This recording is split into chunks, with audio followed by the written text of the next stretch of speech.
പിതാവിൻ്റെയും പുത്രൻ്റെയും പരിശുദ്ധാത്മാവിൻ്റെയും നാമത്തിൽ ആമേൻ. പ്രിയപ്പെട്ടവരെ, ഇന്ന് ഏപ്രിൽ 4-ാം തീയതി വലിയ ശനിയാഴ്ച. അമ്മേ പരിശുദ്ധ അമ്മേ, അമ്മേ പരിശുദ്ധമേ, ദൈവമാതാവേ, കൃപാസനത്തിലൂടെ ഞങ്ങൾക്കും ഞങ്ങളുടെ ദേശത്തിനും അമ്മ മധ്യസ്ഥം തേടി തന്ന എല്ലാ അനുഗ്രഹങ്ങൾക്കും കൃപകൾക്കും ഞങ്ങളിപ്പോൾ ഹൃദയം നിറഞ്ഞ നന്ദി പറയുന്നു. അമ്മേ പരിശുദ്ധമേ, ദൈവമാതാവേ, 2004 ഡിസംബർ 7-ാം തീയതി ഉച്ചകഴിഞ്ഞ് 2:30 കൃപാസനത്തിൽ സംഭവിച്ച അമ്മയുടെ പ്രത്യക്ഷപ്പെടലിനെ കുറിച്ച് തിരുസഭയ്ക്ക് സമർപ്പിച്ചിരിക്കുന്ന പഠനരേഖകളുടെ മേൽ സഭാത്മകമായ പഠനം ആരംഭിക്കുവാൻ ഞങ്ങൾ പ്രാർത്ഥിക്കുന്നു.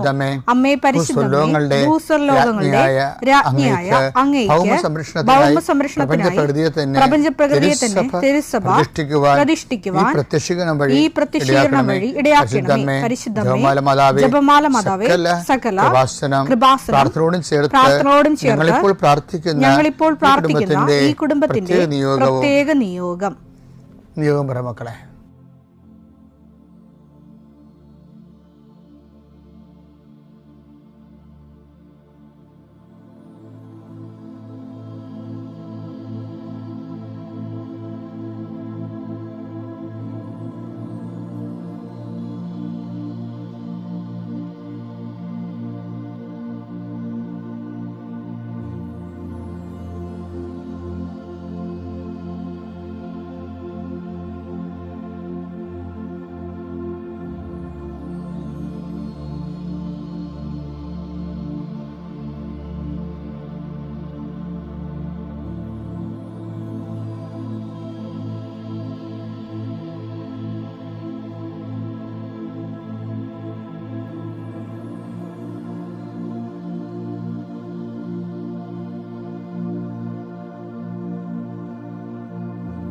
അമ്മയുടെ പ്രത്യക്ഷീകരണത്തിന്റെ ഈ അനുഗ്രഹവേളയിൽ ഞങ്ങൾക്ക് സാധിച്ചു തരുവാൻ കനിയണമേ.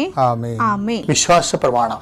സർവശക്തനായ പിതാവും ആകാശത്തിന്റെയും ഭൂമിയുടെയും സൃഷ്ടാവുമായ ദൈവത്തിൽ ഞാൻ വിശ്വസിക്കുന്നു. അവിടുത്തെ ഏകപുത്രനും ഞങ്ങളുടെ കർത്താവുമായ ഈശോമിശിഹായിലും ഞാൻ വിശ്വസിക്കുന്നു. ഈ പുത്രൻ പരിശുദ്ധാത്മാവിനാൽ ഗർഭസ്ഥനായി കന്യകാമറിയത്തിൽ നിന്ന് പിറന്ന് പൊന്തിയോസ് പീലാത്തോസിന്റെ കാലത്ത് പീഡകൾ സഹിച്ച് കുരിശിൽ തറയ്ക്കപ്പെട്ട് മരിച്ച് അടക്കപ്പെട്ട് പാതാളങ്ങളിൽ ഇറങ്ങി മരിച്ചവരുടെ ഇടയിൽ നിന്ന് 3-ാം നാൾ ഉയർത്ത് സ്വർഗത്തിലേക്ക് എഴുന്നള്ളി സർവശക്തിയുള്ള പിതാവായ ദൈവത്തിന്റെ വലതുഭാഗത്തിരിക്കുന്നു. അവിടെ നിന്ന് ജീവിക്കുന്നവരെയും മരിച്ചവരെയും വിധിക്കുവാൻ വരുമെന്നും ഞാൻ വിശ്വസിക്കുന്നു. പരിശുദ്ധാത്മാവിലും ഞാൻ വിശ്വസിക്കുന്നു. വിശുദ്ധ കത്തോലിക്കാ സഭയിലും പുണ്യവാന്മാരുടെ ഐക്യത്തിലും പാപങ്ങളുടെ മോചനത്തിലും ശരീരത്തിന്റെ ഉയർപ്പിലും നിത്യമായ ജീവിതത്തിലും ഞാൻ വിശ്വസിക്കുന്നു. ആമേൻ. സ്വർഗ്ഗസ്ഥനായ ഞങ്ങളുടെ പിതാവേ, അങ്ങയുടെ നാമം പൂജിതമാകണമേ. അങ്ങയുടെ രാജ്യം വരണമേ. അങ്ങയുടെ തിരുമനസ് സ്വർഗത്തിലെ പോലെ ഭൂമിയിലും ആകണമേ. അന്നു വേണ്ടുന്ന ആഹാരം ഇന്ന് ഞങ്ങൾക്ക് തരണമേ. ഞങ്ങളോട് തെറ്റ് ചെയ്യുന്നവരോട് ഞങ്ങൾ ക്ഷമിക്കുന്നത് പോലെ ഞങ്ങളുടെ തെറ്റുകൾ ഞങ്ങളോടും ക്ഷമിക്കണമേ. ഞങ്ങളെ പ്രലോഭനത്തിൽ ഉൾപ്പെടുത്തരുതേ, തിന്മയിൽ ഞങ്ങൾ രക്ഷിക്കണമേ. ആമേൻ. നന്മ നിറഞ്ഞ മറിയമേ, സ്വസ്തി. കർത്താവ് അങ്ങയുടെ കൂടെ സ്ത്രീകളിൽ അങ്ങ് അനുഗ്രഹിക്കപ്പെട്ടവളാകുന്നു. അങ്ങയുടെ ഉദരത്തിൻ ഫലമായി ഈശോ അനുഗ്രഹിക്കപ്പെട്ടവനാകുന്നു. പരിശുദ്ധ മറിയമേ, തമ്പുരാന്റെ അമ്മേ, പാപികളായ ഞങ്ങൾക്ക് വേണ്ടി ഇപ്പോഴും ഞങ്ങളുടെ മരണസമയത്തും തമ്പുരാനോട് അപേക്ഷിക്കണമേ. ആമേൻ. കർത്താവേ, നിന്റെ ഉന്നതമായ നാമത്തിന് സ്തോത്രം ചെയ്യുന്നു. കർത്താവേ, നിന്റെ വിശുദ്ധ പൗരോഹിത്യത്തെ മഹത്വപ്പെടുത്തണമേ. കർത്താവ്, ഈ പ്രഭാതത്തിലെ അങ്ങയുടെ മക്കളെ കാത്തു കൊതിച്ചിരിക്കുകയാണ് ഈശോയെ. നിന്റെ വലതുകരത്തിൻ്റെ ഒരാശീർവാദം കിട്ടാൻ വേണ്ടി. കർത്താവ്, ഇന്ന് യാത്രക്കൊരുങ്ങുന്ന ഓരോ മക്കളുണ്ട്. ഓരോ ഉദ്യമങ്ങളിലൂടെ മനസ്സിൽ വിചാരിച്ചുകൊണ്ട് പോണവരുണ്ട്. ഓരോ ലക്ഷ്യങ്ങൾ മനസ്സിൽ വെച്ച് പോകുന്നവരുണ്ട്. കർത്താവേ, നിന്റെ തിരുമുറുവാർന്ന് ആണിപ്പെടുതാന്ന് വലതുകരം മക്കളുടെ ശിരസ് വെക്കണമേ. അവർ പോകുന്നിടത്തേക്കല്ല, നീ പോകുന്നിടത്തേക്കെല്ലാം ഞാൻ നിൻ്റെ കൂടെ വരുമെന്ന് കർത്താവ് അങ്ങ് പറഞ്ഞിട്ടുണ്ടല്ലോ ഈശോയെ. അങ്ങയുടെ സഞ്ചാര സാന്നിധ്യം അങ്ങയുടെ മക്കളുടെ കൂടെ ഉണ്ടായിരിക്കണമെന്ന് പ്രാർത്ഥിക്കുന്നു. കർത്താവേ, ഉദ്യോഗത്തിൻ്റെ കാര്യത്തിന് വേണ്ടി പോകുന്നവരുണ്ട്, പഠന കാര്യങ്ങൾക്ക് വേണ്ടി പോകുന്നവരുണ്ട്, ജീവിത വ്യാപാരങ്ങൾക്ക് സാമ്പത്തിക കാര്യങ്ങൾക്ക് വേണ്ടി പോകുന്നവരുണ്ട്, ജോലി സംബന്ധമായ കാര്യങ്ങൾക്ക് വേണ്ടി പോകുന്നത് അവരുടെ എല്ലാം കർത്താവിന് തിരുസേന സമർപ്പിക്കുന്നു. ടെസ്റ്റ്, ഇൻ്റർവ്യൂ, പരീക്ഷ, അതുപോലെ ഏജൻസി, ക്രയവിക്രയങ്ങൾ, ജീവിതമാർഗങ്ങൾ, വിദൂര യാത്രകൾ, അങ്ങനെ ബന്ധുത്വം മുറക്ക് പോകുന്ന വിവാഹയാത്രകൾ, ഈശോയെ എവിടെയെല്ലാമൊക്കെ പോകുന്നു അവിടെയെല്ലാം അങ്ങയുടെ മക്കളുടെ കൂടെ നീ ഉണ്ടാകണമേ എന്ന് പ്രാർത്ഥിക്കുന്നു. ഇന്നത്തെ മുഴുവൻ യാത്രകളിൽ കർത്താവ് നിൻ്റെ കൂടെ ഉണ്ടാവുകയും മാതാവ് നിൻ്റെ വലതുകരം ഗ്രഹിക്കുകയും സഞ്ചാരി മാതാവ് രാത്രി നീ തിരികെ വരുമ്പോൾ നിന്നെ ആരോഗ്യത്തോടെയും സമാധാനത്തോടെയും സുരക്ഷിതമായി ദൈവം നിന്നെ തിരികെ എത്തിക്കുകയും ചെയ്യട്ടെ. നിത്യം പിതാവും പുത്രനും പരിശുദ്ധാത്മാവും സുരക്ഷ നീക്കുകയാണ്. നമുക്കറിയാമോ, ഏറ്റവും കൂടുതൽ ധാർമ്മികമായി ഏറ്റവും കൂടുതൽ ആൻറ്റി ക്രിസ്ത്യൻ ആയിരിക്കുന്നത് ആരാണ്? ജനാധിപത്യ രാജ്യങ്ങളിലെ ജുഡീഷ്യറിയാണ് ശരിക്കും. നമ്മളിപ്പോൾ ഈ അലഹബാദിൽ നിന്നൊക്കെ കേൾക്കുന്ന കാര്യങ്ങളില്ലേ, ഇതെല്ലാം വെള്ളക്കാരൻ്റെ കോടതി നേരത്തെ തീരുമാനമായ കാര്യങ്ങളാണ്. ഒരു ഫെഡറൽ രാജ്യങ്ങളിൽ അവർ മനുഷ്യന് ഹ്യൂമനിസത്തിൻ്റെ പേരിൽ മനുഷ്യൻ്റെ സ്വാതന്ത്ര്യത്തിന് ഒരു ദൈവികത കൽപ്പിക്കും. എന്നിട്ട് അതിനെ മതത്തിൽ നിന്നും ദൈവവിശ്വാസം അടർത്തി മാറ്റും. മനുഷ്യൻ്റെ തനത് സ്വാതന്ത്ര്യത്തിന് പ്രാധാന്യം കൊടുക്കും. എന്ന് വെച്ചാൽ ജനാധിപത്യ രാജ്യങ്ങൾ, ഫെഡറൽ റിപ്പബ്ലിക്കുകൾ ചവിട്ടി തള്ളിക്കളയുന്നത് ആരെയാണ്? ക്രിസ്തുവിനെ തന്നെയാണ് ചവിട്ടി മാറ്റുന്നത്. അപ്പോൾ ഇതിൻ്റെ വാങ്ങലാണ് ഇവിടുത്തെ കോടതി എടുത്തിരിക്കുന്നത്. നമ്മൾ അവിടെ വെള്ളക്കാരെ എന്തെങ്കിലും കാണിച്ചു കഴിഞ്ഞാൽ അത് നമുക്ക് ഇവിടെ കാണാൻ പറ്റും. യൂണിയൻ ജാക്കിൻ്റെ പതാക 47 നമ്മൾ ആ പതാക താഴ്ത്തി എന്നൊക്കെ പറഞ്ഞിട്ട് കാര്യമില്ല. മാനസിക അടിമത്തങ്ങളും കൊളോണിയൽ അടിമത്തങ്ങളും ഇപ്പോഴും ജുഡീഷ്യറിയിൽ നിലനിൽക്കുകയാണ്. അത് നമ്മൾക്ക് നമ്മുടേതായിട്ടുള്ള ഒരു ജുഡീഷ്യറി, നമ്മുടെ രാജ്യത്തിൻ്റെ സംസ്കാരത്തിന് പറ്റിയൊരു ജുഡീഷ്യറി ആണ് നമ്മൾ ജനങ്ങളെ നമ്മുടെ ഭരണഘടനയിൽ നിന്ന് പ്രതീക്ഷിക്കുന്നത്. അല്ലാതെ ഒരു ഫെഡറൽ റിപ്പബ്ലിക്കിൻ്റെ മതേതരമായിട്ടുള്ളൊരു സെക്കുലർ മനുഷ്യൻ്റെ സ്വാതന്ത്ര്യത്തിൻ്റെ അടിസ്ഥാനത്തിലല്ല മാനുഷിക കാര്യങ്ങളെ പരിഗണിക്കേണ്ടത്. ഇപ്പം അങ്ങനെ വന്നിരിക്കുന്ന അങ്ങനെ ഒത്തിരിയേറെ നിയമങ്ങൾ ആ രീതിയിൽ ഈ കാലങ്ങളിൽ പടച്ചു വിട്ടിട്ടുണ്ട്. അത് വരണ നിസ്സാരമായ പ്രശ്നങ്ങളല്ല അത് വരുത്തണത്. പീലാത്തോസൊക്കെ ഇന്നും വളരെ ലൈവായിട്ട് ജഡ്ജിമാരുടെ കൂട്ടത്തിൽ ജീവിക്കുന്നുണ്ട്. ഞാൻ ജഡ്ജിയെ കുറ്റപ്പെടുത്തുകയല്ല, പക്ഷേ ഇതിൻ്റെ വരുന്ന ഒരു വിഷയം ഭരണഘടനയെ നിഷ്ക്രിയമാക്കി കളയുന്നുവെന്നും പാർലമെൻറ്റിനെ നിഷ്ക്രിയമാക്കി കളയും. ഇതിനാ ജുഡീഷ്യൽ ആക്ടിവിസം എന്ന് പറയുന്നത്. കാര്യം ഇതൊക്കെ തീരുമാനിക്കുന്നത് ജനങ്ങളുടെ ഒരു മാനസിക അവസ്ഥ കണക്കിലെടുത്തുകൊണ്ട് ജനങ്ങൾ ബില്ലാക്കുമ്പോഴാണ് ആ നിയമം വെച്ചുകൊണ്ട് ഇവരത് നിയമാനുസൃതമാണോ അല്ലേന്ന് പറയണത്. ഇപ്പം എവിടെയോ ലോകത്ത് മറ്റു രാജ്യങ്ങളിലുള്ള നിയമം വെച്ചുകൊണ്ടാണ് ഇവിടെ ഇന്ത്യയുടെ ജനങ്ങളെ വിധിക്കാൻ വരുമ്പോഴുണ്ടാകുന്നൊരു പ്രശ്നം. അത് ഭരണഘടന ഇനാക്ടിവേഷനായിട്ട് വരും. ഇത് നിസ്സാരമല്ല കാര്യങ്ങൾ. ഇത് നിങ്ങൾക്ക് എത്ര പേർക്ക് ഇത് മനസ്സിലായെന്നറിയത്തില്ല. ഇത് തന്നെ ക്രിസ്തുവിൻ്റെ കാലത്തും സംഭവിച്ചത്. നിയമപരമായിട്ട് ഇപ്പം അവരുടെ നിങ്ങൾ കൊണ്ടുപോയി നിങ്ങളുടെ നിയമം അനുസരിച്ച് വിധിച്ചു കൊള്ളാൻ പറയുന്നുണ്ടല്ലോ. അപ്പോൾ അവരുടെ നിയമങ്ങൾ പറയുന്നുണ്ട്. എന്താ പറയണത്? ഇവൻ സീസറിന് എതിരാണെന്ന് പറയും. പൊളിറ്റിക്കലൈസ് കർത്താവിനെ കൊല്ലുന്നതിന് വേണ്ടി പൊളിറ്റിക്കൽ സിവിൽ ലോ ഉപയോഗിക്കുന്നുണ്ട് ഇതിൻ്റെ അകത്ത് അന്നാസും കയ്യാഫാസും. കാര്യം അത് ഉപയോഗിക്കാൻ കാരണം അന്നാസിനും കയ്യാഫാസിനും റിലീജിയസ് ലോ ഉണ്ടെങ്കിലും ആളെ കൊല്ലാൻ പറ്റത്തില്ല. അപ്പം കൊല്ലാൻ വേണ്ടിയാണ് അന്നാസ് സീസറിൻ്റെ എതിരാളിയായിട്ട് ഈശോയെ ചിത്രീകരിക്കുന്നത്. ഈശോ സീസറിൻ്റെ എതിരാളി അല്ല എന്നുള്ളത് ഹു ആർ യു, നീ ആരാണ് എന്ന് ചോദിക്കുന്നതിലൂടെ നിനക്കെന്താ സീസറുമായിട്ട് എതിർപ്പുണ്ടോ എന്നാണ് ചോദിക്കുന്നത്. അപ്പോൾ ഈശോ പറയും, പീലാത്തോസിനോട് പറഞ്ഞിട്ട് കാര്യമില്ലാത്തത് കൊണ്ട് കർത്താവ് മൗനനായി നിന്നു. അപ്പോൾ വെള്ളം കൊണ്ടുവരാൻ പറയും. അപ്പോൾ ഒരു ജഡ്ജ്മെൻ്റ് അവിടെ കഴിയും. പീലാത്തോസ് കൈ കഴുകുകയും ചെയ്യും. നിയമം വേറെ, സത്യം വേറെ. ക്രിസ്തു എപ്പോഴും ക്രൂശിക്കപ്പെടും. ഇനിയും നല്ല കള്ളനെപ്പോലെ ക്രിസ്തുവിൻ്റെ കൂടെ നിൽക്കണം. കോടതി വിധികൾ ഇനിയും ഉണ്ടാവും. അതുവഴി ധാർമ്മികതയും എത്തിക്സും ഒക്കെ ക്രൂശിക്കപ്പെടും. നിയമപരമായിട്ടുള്ള കാര്യം വ്യക്തിപരമായ സ്വാതന്ത്ര്യത്തിൻ്റെ പേരിൽ അനാസും കയ്യഫാസും ജയിക്കും. ദുഃഖവെള്ളി തുടരും. പക്ഷെ ഓർക്കുക, ക്രിസ്തുവിൻ്റെ കൂടെ നിൽക്കുമ്പോൾ അവൻ്റെ ഓഹരി എന്താണ്? എന്നോടുകൂടി സഹിച്ചവൻ എന്നോടുകൂടി നേടും. ഒരു പുനരുത്ഥാനത്തിൻ്റെ ഓർമ്മയായിട്ടാണ് ഈശോ ഇടത്തോക്ക് വലത്തേക്ക് തന്നെ തല ചായച്ചുകൊണ്ട് എല്ലാം പൂർത്തിയായെന്ന് പറയുന്നത്. ധൈര്യത്തോടെ പിതാവിൻ്റെയും പുത്രൻ്റെയും പരിശുദ്ധാത്മാ എന്നെയും എൻ്റെ കുടുംബത്തെയും അമ്മയുടെ പ്രത്യക്ഷീകരണത്തിന് സാക്ഷികളാക്കിയതിന് തിരുകുമാരനോടും പരിശുദ്ധ അമ്മയ്ക്കും കോടാനുകൂടി നന്ദി പറയുന്നു. എൻ്റെ പേര് ചന്ദ്രലേഖ, കൊല്ലത്ത് നിന്ന് വരുന്നു. ഞാൻ ആദ്യമായി കൃപാസനത്തെക്കുറിച്ച് അറിഞ്ഞത് എൻ്റെ ഒരു കൂട്ടുകാരി വഴിയാണ്.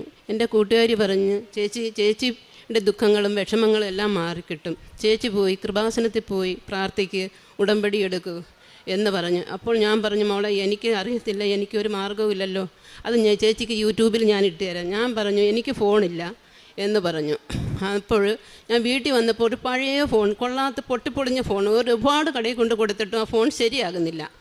അപ്പോൾ എൻ്റെ മകൾ വൈഫൈ പിടിച്ചപ്പോൾ ഞാൻ പറഞ്ഞു, മോളെ ഈ ഫോണൊന്നും നോക്കി, എനിക്കറിയാം അത് കൊള്ളത്തില്ലെന്ന്, എങ്കിലും ഞാൻ കൊടുത്തപ്പോൾ ആ മോള് അത് ഓണാക്കി ഫസ്റ്റിലേക്ക് ഇട്ടുന്നത് എനിക്ക് കൃപാസനത്തിലെ അച്ഛൻ്റെ ധ്യാനവും മറ്റ് പ്രാർത്ഥനകളും നമുക്ക് ജപമാല ചൊല്ലി പഠിക്കാനും എല്ലാം എനിക്കത് കിട്ടി. വേറെ ഒന്നിനും എനിക്ക് പറ്റത്തില്ല. പക്ഷേ എനിക്ക് ഇവിടുത്തെ പ്രാർത്ഥന എല്ലാം എനിക്ക് മുറക്കെ കിട്ടുകയും ഞാൻ രാവിലെ എഴുന്നേറ്റ് പ്രത്യക്ഷീകരണ അച്ഛൻ്റെ ടോക്കുകൾ കേൾക്കുകയും നമ്മൾ പ്രാർത്ഥന രാവിലെ 5:30 മണിയുടെ പ്രാർത്ഥനയിൽ കൂടുകയും എല്ലാം ചെയ്യാൻ എനിക്ക് പറ്റും. ഇന്നും ഞാൻ അതിൽ പങ്കെടുത്തിട്ടാണ് ഇങ്ങോട്ട് വന്നത്. ഫോൺ വിളിക്കാൻ പറ്റത്തില്ല, വേറെ ഒന്നിനും പറ്റത്തില്ല. എനിക്ക് ഇവിടുത്തെ എല്ലാ കാര്യങ്ങളും, കൃപാസനത്തിലെ എല്ലാ കാര്യങ്ങളും എനിക്കറിയാൻ പറ്റും. പ്രാർത്ഥനയും ധ്യാനവും ആരാധനയും മറ്റെല്ലാ കാര്യങ്ങളും എനിക്കറിയാൻ പറ്റുന്നുണ്ട്.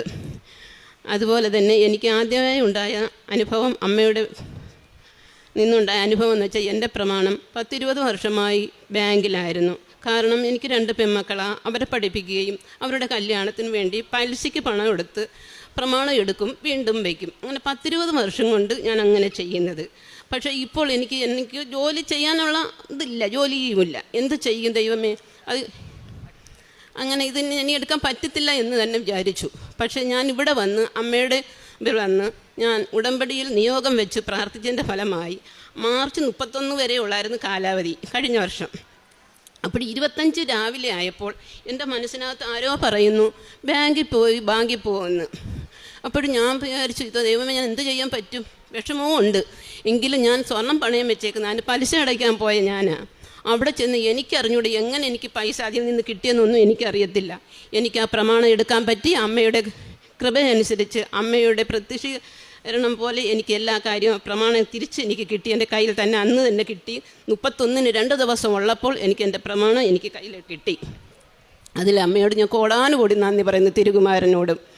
അതുപോലെ തന്നെ എനിക്ക് വെള്ളമില്ലായിരുന്നു. വെള്ളമില്ലാഞ്ഞ് ഞാൻ സങ്കടപ്പെട്ട് നടക്കുക. കാരണം ഞങ്ങൾ കുടുംബ ഓഹരി പോയപ്പോൾ അവർ മതിൽ കെട്ടി മറച്ചു. പിന്നെ എനിക്ക് ചുമട്ട് വെള്ളം കോരാൻ വയ്യ, പൈപ്പ് വെള്ളമില്ല, എന്ത് ചെയ്യാമേ, കിണർ കുഴിക്കാനുള്ള മാർഗ്ഗവും എനിക്കില്ലല്ലോ എന്ന് ഞാൻ മനസ്സ് സങ്കല്പിച്ചതേ ഉള്ളൂ. അന്ന് വൈകിട്ട് എൻ്റെ മരുമോൻ വിളിച്ചു പറഞ്ഞു, അമ്മയ്ക്ക് വെള്ളമില്ലല്ലോ, അമ്മയ്ക്ക് ഞാൻ കുറച്ച് പൈസ തരാം.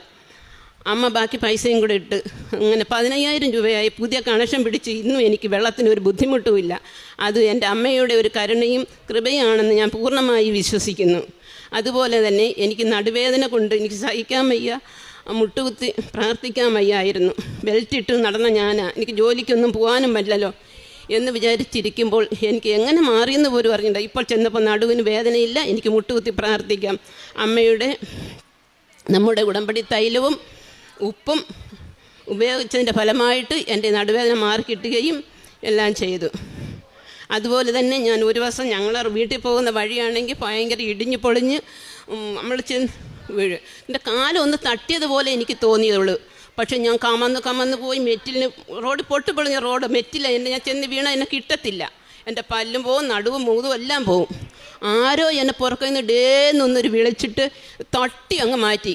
ഞാൻ ചെന്ന് ഒരു പുല്ല് കിടക്കുന്ന സ്ഥലത്ത് ചെന്ന് വീണിട്ട് എനിക്ക് ഒരു പോറൽ പോലും പറ്റിയില്ല. ആ റോഡിൽ വീണെങ്കിൽ എന്നെ പൊടി പോലും കിട്ടത്തില്ലായിരുന്നു. ഞാൻ വിചാരിച്ചു ആരാ എന്നെ അങ്ങനെ പുറകെ വന്നവരോട് ഞാൻ ചോദിച്ചു, നിങ്ങൾ എന്തിനാ എന്നെ വിളിച്ചത്? അയ്യോ അമ്മ ഞങ്ങൾ വിളിച്ചില്ലല്ലോ, പിന്നെ ആരാ എന്നെ പുറകെ ഡേന്ന് വിളിച്ച് തട്ടിയിട്ടത്? അത് അമ്മയുടെ ഒരു ഇടപെടലാണെന്ന് ഞാൻ പൂർണ്ണമായി വിശ്വസിക്കുന്നു. അതുകൊണ്ട്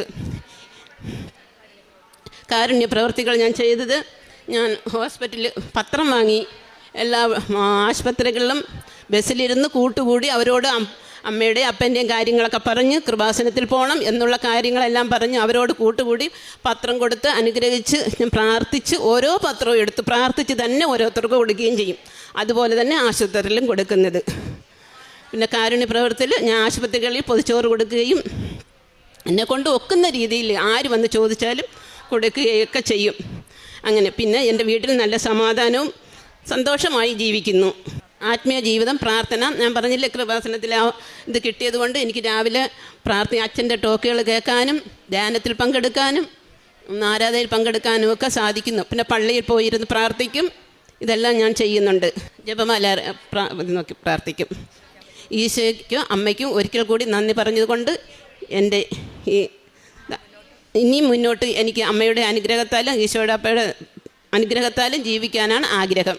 അവിടുന്ന് കൈ തുറന്ന് കൊടുക്കുന്നു, എല്ലാവരും സംതൃപ്തരാകുന്നു. സങ്കീർത്തനം 145:16 വചനം. ദൈവത്തിൻ്റെ പരിപാലന സ്നേഹത്തെക്കുറിച്ചാണ് ഈ വചനം നമ്മളോട് പറയുന്നത്. വിശപ്പുള്ളവന് ആഹാരവും തളർന്നവന് ശക്തിയും നിരാശർക്ക് ആശ്വാസവും പ്രതീക്ഷ നഷ്ടപ്പെട്ടവർക്ക് പുതിയ വഴിയുമാണ് ഉടമ്പടിയിൽ കൂടെ നമുക്ക് ലഭിക്കുന്നത്. നമ്മുടെ ആവശ്യങ്ങൾ ഓരോന്നും അറിയാവുന്ന ദൈവത്തോടാണ് നാം ഉടമ്പടി എടുക്കുന്നത്. ആ ദൈവമാണ് നമ്മുടെ കൂടെയുള്ളത്. ശരിയായ സമയത്ത് ദൈവം കൈ തുറന്ന് നമ്മെ സഹായിക്കും. പരിശുദ്ധ അമ്മ കൃപാസന അമ്മയാണ് ദൈവത്തിൻ്റെ തുറന്ന വഴിയിലേക്ക് നമ്മെ ഓരോരുത്തരെയും നയിക്കുന്നത്, ആ വഴി നമുക്ക് കാണിച്ചു തരുന്നത്. ചന്ദ്രലേഖ എന്ന സഹോദരിയുടെ സാക്ഷ്യത്തിൽ നാം അതാണ് മനസ്സിലാക്കാൻ സാധിക്കുന്നത്.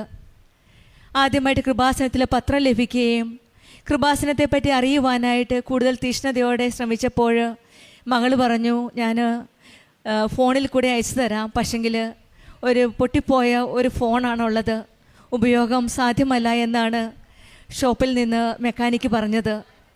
ഒരു ഉപയോഗവുമില്ലാതെ ആ ഫോൺ എടുത്ത് മകൾ ഓൺ ചെയ്തപ്പോൾ കൃപാസനത്തിലെ യൂട്യൂബാണ് കിട്ടിയത്. വേറൊന്നും കിട്ടാൻ സാധ്യതയില്ല. ഇപ്പോഴും അതുപോലെ തന്നെ ഫോൺ വിളിക്കാനോ ഫോൺ വരുവാനോ ഫോൺ അറ്റൻഡ് ചെയ്യുവാനോ സാധിക്കാത്ത ഒരു ഫോണിൽ കൃപാസനത്തിലെ സാക്ഷ്യങ്ങളും അച്ഛൻ്റെ ധ്യാനങ്ങളും മാത്രം കാണുവാൻ സാധിക്കുന്ന ഒരു ഫോൺ, അത് പരിശുദ്ധ അമ്മയുടെ ഇടപെടലിൽ കൂടെ മധ്യസ്ഥതയിൽ കൂടെ ഈശോ നൽകിയ ഒരു അനുഗ്രഹമായിട്ടാണ് ചന്ദ്രലേഖ എന്ന സഹോദരി നമ്മളോട് സാക്ഷ്യപ്പെടുത്തുന്നത്. കാരണം മെക്കാനിക്സ് എല്ലാം എടുത്ത് കളയുവാൻ പറഞ്ഞ ഒരു ഉപയോഗശൂന്യമായ ഒരു ഫോണിൽ നിന്ന് കൃപാസനത്തിന് മാത്രം ഈ സാക്ഷ്യങ്ങളും ധ്യാനങ്ങളും കേൾക്കുവാൻ, പ്രാർത്ഥനകളും കേൾക്കുവാൻ സാധിക്കുന്നെങ്കിൽ അത് അമ്മയുടെ ഒരു ഇടപെടൽ കൂടെ മാത്രമാണെന്ന് ഒരു കൃപയായിട്ടാണ് ഈ സഹോദരി സാക്ഷ്യപ്പെടുത്തുന്നത്. പിന്നീട് പറഞ്ഞത് 20 വർഷത്തോളവും ബാങ്കിലിരുന്ന ഒരു പ്രമാണത്തെ പറ്റിയാണ്. അത് പല പ്രാവശ്യവും സാമ്പത്തിക ബുദ്ധിമുട്ടുകൾ കാരണം അതെടുക്കുവാൻ സാധിച്ചില്ല. മാർച്ച് 31 ലാസ്റ്റ് ഡേ ആയിരുന്നു. പരിശുദ്ധ അമ്മയോട് തീഷ്ണതയോടെ കണ്ണീരോടെ പ്രാർത്ഥിച്ചതിൻ്റെ ഫലമായിട്ട് 31-ാം തീയതിക്ക് മുൻപ് തന്നെ ആ കടം വീട്ടുവാനും പരിശുദ്ധ അമ്മ ഒരു വഴി കാണിച്ചു കൊടുക്കുകയും അതിൻ പ്രകാരം കടങ്ങൾ തീർക്കുവാനും പ്രമാണം തിരിച്ചെടുക്കുവാനും സാധിച്ചു എന്നാണ് സാക്ഷ്യപ്പെടുത്തുന്നത്. പിന്നീടുണ്ടായിരുന്ന കുടിവെള്ളമായിരുന്നു. കുടിവെള്ളം കിട്ടാതിരുന്നപ്പോൾ പെട്ടെന്നാണ് പൈപ്പ് കണക്ഷന് വേണ്ടിയിട്ട് ഒരു മകൻ സഹായിക്കുകയും ആ പൈസയിൽ ആ ക്യാഷ് ഉപയോഗിച്ച് പെട്ടെന്ന് കണക്ഷൻ കിട്ടുകയും വീട്ടിൽ ആവശ്യത്തിനുള്ള കുടിവെള്ളം ലഭിക്കുവാൻ സാധിച്ചത്. പിന്നീട് രോഗസൗഖ്യ നടുവേദനയായിരുന്നു. അതും ഉടമ്പടി വസ്തുക്കൾ ഉപയോഗിച്ചതിൻ്റെ ഫലമായിട്ടാണ് ഈ സഹോദരിക്ക് രോഗസൗഖ്യം ലഭിച്ചത്. കൈ തുറന്നു കൊടുക്കുന്ന ദൈവത്തോട് നമ്മെ സംതൃപ്തിയാക്കുന്ന ഒരമ്മയുണ്ട് കൂടെ. ആ അമ്മയുടെ മധ്യസ്ഥയിലൂടെ നമ്മൾ വിശ്വാസത്തോടെ പ്രാർത്ഥിക്കുമ്പോൾ നമുക്ക് ഭയപ്പെടേണ്ട ആവശ്യമില്ല. ഉടമ്പടി മക്കളുടെ ജീവിതത്തിൽ ഈശോയും അമ്മയും കൂടെ നിന്ന് നമ്മുടെ കൈ പിടിച്ച് നമ്മുടെ കൂടെ ചേർന്ന് നിന്ന് ദൈവത്തിൻ്റെ കൈ അയച്ച കൈയല്ല, അയഞ്ഞ കൈയാണ് നമ്മുടെ ഉടമ്പടി മക്കളുടെ ജീവിതത്തിൽ നാം കാണുന്നത്.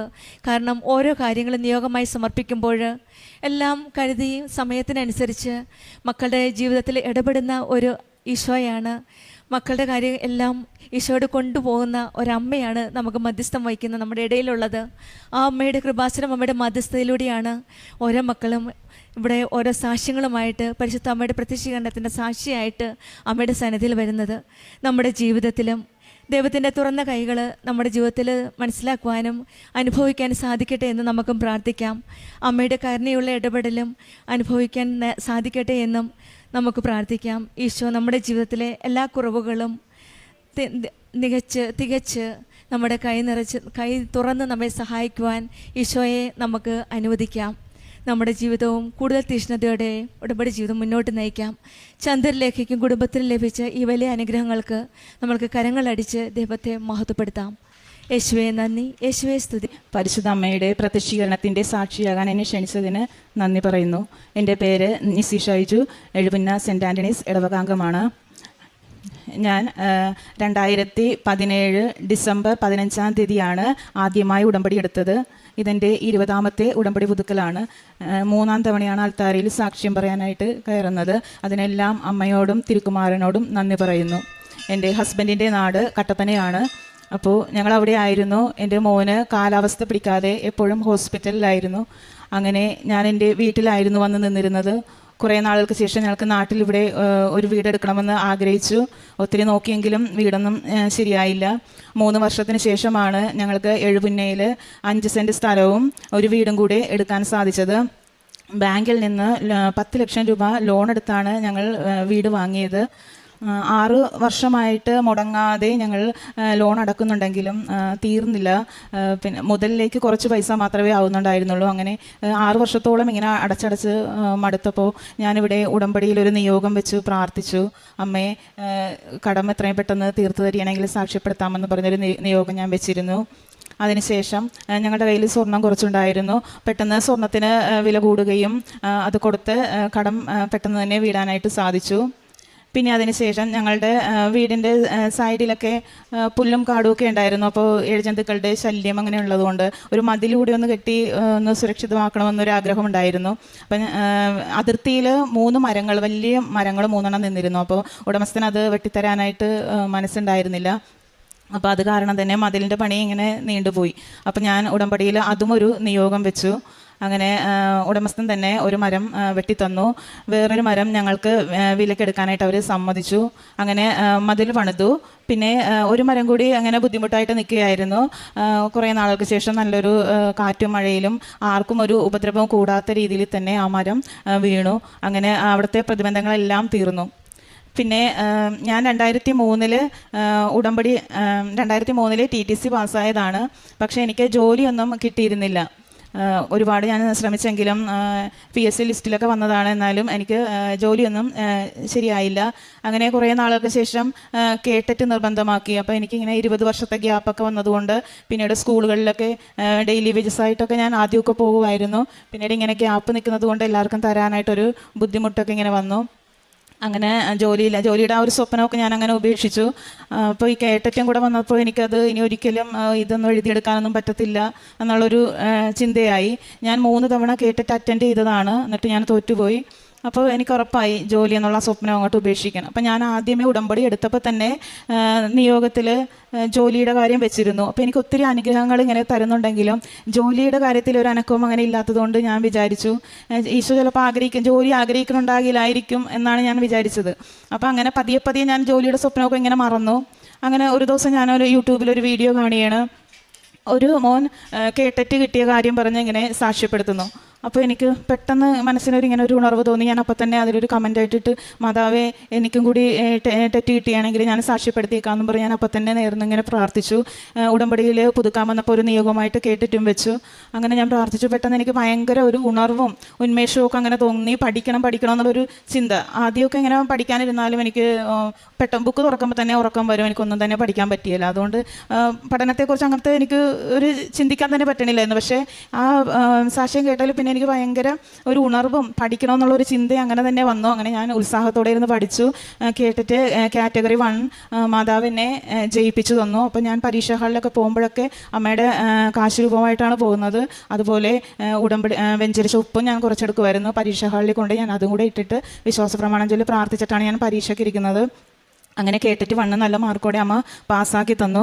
പിന്നെ ഞങ്ങളുടെ അടുത്തുള്ള സ്കൂളുകളിലൊക്കെ ഞാൻ എപ്പോഴും കൊണ്ട് അപേക്ഷ കൊടുക്കുമെങ്കിലും എന്നോട് BEd ഉള്ളവർക്കേ ചാൻസ് ഉള്ളതെന്നാണ് പ്രൈവറ്റ് സ്കൂളിലൊക്കെ ചോദിക്കുമ്പോൾ അങ്ങനെയാണ് പറഞ്ഞുകൊണ്ടിരുന്നത്. പക്ഷേ കുറച്ച് നാളുകൾക്ക് ശേഷം ഒരു സ്കൂളിൽ, ഞങ്ങളുടെ അടുത്തുള്ള തന്നെ ഒരു സ്കൂളിലെ സിസ്റ്റർ ഇങ്ങോട്ട് വിളിച്ചിട്ട് ജോലിക്ക് കയറിക്കോളാനാണ് എന്നോട് പറഞ്ഞത്. അങ്ങനെ ഞാൻ അവിടെ ജോലിയിൽ കയറി. കുറേ നാളുകൾക്ക് ശേഷം എൻ്റെ മനസ്സിൽ കേട്ടിട്ട് കാറ്റഗറി 2 കൂടി ഒന്ന് എഴുതിയാലോ എന്നിങ്ങനെ ഒരു ആഗ്രഹം തോന്നി. അങ്ങനെ ഞാൻ കേട്ടിട്ട് 2 അപ്ലൈ ചെയ്തു. പക്ഷേ ജോലിക്ക് പോയിക്കൊണ്ടിരിക്കുന്നത് കൊണ്ട് തന്നെ എനിക്ക് ഒന്നും പഠിക്കാൻ പറ്റിയില്ല. അപ്പോൾ ആദ്യത്തെ പരീക്ഷ നന്നായിട്ട് പഠിച്ചെഴുതാനായിട്ടൊരു ആത്മവിശ്വാസമാണ് അമ്മ എനിക്ക് തന്നത്. രണ്ടാമത്തെ പരീക്ഷയ്ക്ക് എനിക്ക് പഠിക്കാനേ സമയം കിട്ടിയില്ല. ജോലിക്ക് പോകുന്നതുകൊണ്ട് ഞാൻ ഒന്നും തന്നെ പഠിച്ചില്ല. പക്ഷേ കേട്ടിട്ട് 2 പരീക്ഷയുടെ സമയത്ത് അന്നത്തെ ദിവസം രാവിലെ തന്നെ ഞാനിവിടെ കൃപാസനത്തിൽ വന്നു. ഉച്ചകഴിഞ്ഞായിരുന്നു എനിക്ക് പരീക്ഷ. അപ്പോൾ ഞാൻ രാവിലെ തന്നെ ഇവിടെ വന്നിരുന്നു. ഇവിടെ ഇരുന്ന് മാതാവിൻ്റെ നടയിരുന്ന് കുറേ പ്രാർത്ഥിച്ചിട്ട് 3 കെട്ട് പത്രവും മേടിച്ച് ഞാനപ്പോൾ തന്നെ ചേർത്തല എക്സ്റേ ഹോസ്പിറ്റലിൽ പോയി അവിടെ വിതരണം ചെയ്തു. പിന്നെ ജനറൽ ഹോസ്പിറ്റലിൽ പോയി വിതരണം ചെയ്തു. ബസ് സ്റ്റാൻഡിലൊക്കെ വിതരണം ചെയ്തതിന് ശേഷം ഞാൻ പരീക്ഷാ ഹാളിൽ വന്നിരുന്നു. അപ്പോൾ എല്ലാവരും ഭയങ്കരമായിട്ടും ഇങ്ങനെ പഠിച്ചുകൊണ്ടിരിക്കുകയാണ്. എനിക്ക് പക്ഷേ ഒന്നും പഠിക്കാനില്ല. കാരണം എവിടെ തുടങ്ങണമെന്ന് എനിക്കറിയാൻ മേലാത്തതുകൊണ്ട് ഞാൻ ബുക്ക് ഓപ്പൺ ചെയ്തേയില്ല. ഞാനിങ്ങനെ മാതാവിൻ്റെ കാശുരൂപം വെച്ച് പ്രാർത്ഥിച്ചുകൊണ്ടിരുന്നു. പരീക്ഷ തുടങ്ങി. ഞാൻ എന്തൊക്കെയോ ഞാൻ എഴുതി.